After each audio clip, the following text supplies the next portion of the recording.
আসসালামু আলাইকুম, সবাই কেমন আছেন? আজকে একটা রেসিপি ভিডিও আপনাদের সাথে শেয়ার করব, আর সেটা হচ্ছে beef stake with sautéed vegetables and mashed potato. আমি অথেন্টিক স্টেকের যে রেসিপিটি সেটি ফলো করেছি। সো অনেকে হয়তো এভাবে খেতে পারবে না, কারণ আমরা বাঙালি স্বাভাবিক অনেক বেশি স্পাইসি জিনিস আমরা পছন্দ করি, বাট কিছু কিছু রেসিপি আছে যেখানে অনেক বেশি মশলার প্রয়োজন হয় না।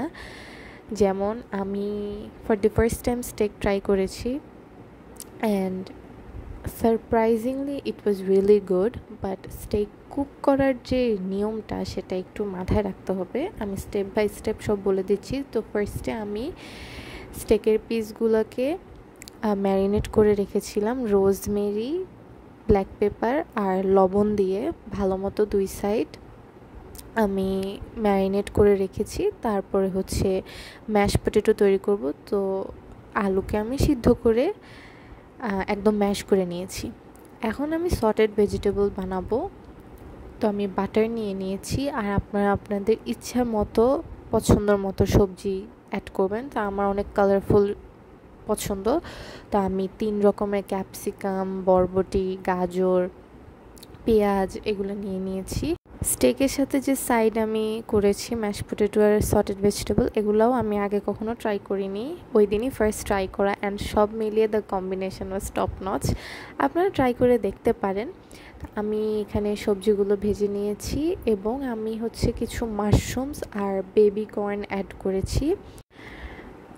বাই দ্য ওয়ে, আমি স্টেকের যে মাংস নিয়েছি, স্টেকের মাংসটা আসলে ঠিকঠাক মতো না হলে স্টেকটাও ঠিক মতো হয় না। আমি জাস্ট বড় একটা মাংসের চাংকে কেটে একটু পাতলা রেখেছি, যাতে, যেহেতু আমার ফার্স্ট টাইম ছিল, ভিতরে যাতে ঠিক মতো কুক হয়, এই জন্য আমি একটু পাতলা করেছি, এবং আমি একটা হ্যামার দিয়ে এটাকে একটু আরও বেশি থিন করার ট্রাই করেছি যাতে মশলাগুলো ঢুকে।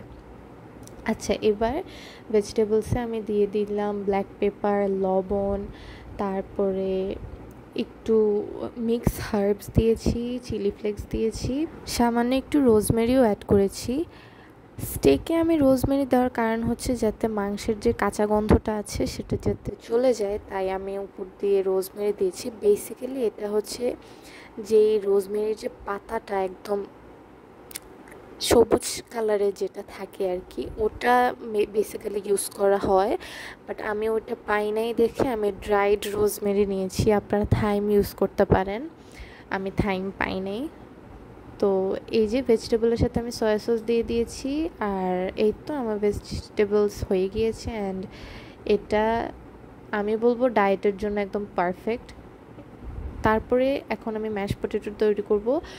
যে আলুটাকে ম্যাশ করে নিয়েছি ওইটার সাথে আমি সামান্য একটু দুধ, মানে পরিমাণ মতো দুধ, গোলমরিচ, লবণ আর বাটার দিয়ে এটাকে চুলায় আমি এরকম ভালো মতো মিক্স করে একদম একটা ক্রিমি কনসিস্টেন্সি করেছি। এবার হচ্ছে আমি স্টেকটা ভাজবো। একটু তেল দিয়েছি ফার্স্টে, তারপরে স্টেকটা তৈরি করব। এখন স্টেক অনেকে হচ্ছে মিডিয়াম রেয়ার পছন্দ করে, রেয়ার পছন্দ করে, ওয়েল ডান পছন্দ করে। আমি ওয়েল ডানের চেয়ে একটু বেশি করে ফেলেছি, যে ভিতরে যাতে কাঁচা না থাকে। এটার একটা নির্দিষ্ট টাইম আছে, যেমন পার সাইড 2 মিনিট 4 মিনিট করে কুক করতে হয়, না হলে এটা একদম রাবারি হয়ে যায়। তো আমি আসলে একটু বেশি কুক করে ফেলেছিলাম। আমি যদি আর একটু কম মিনিট রাখতাম তাহলে হয়তো মানে এটার এত বেশি রাবারি হতো না, একটু চিউই হয়ে গিয়েছিল, but the test was good. তারপরে এরকম যখন দুই পাশে একটু ব্রাউন ব্রাউন হবে, আমি এখানে বাটার দিয়ে দিব, আর হচ্ছে রসুন চামড়া সহ আমি জাস্ট একটু ক্র্যাশ করে তারপর দিয়ে দিয়েছি, যাতে রসুনটা পুড়ে না যায়। এটার কারণে ফ্লেভারটা এত বেশি ভালো আসে।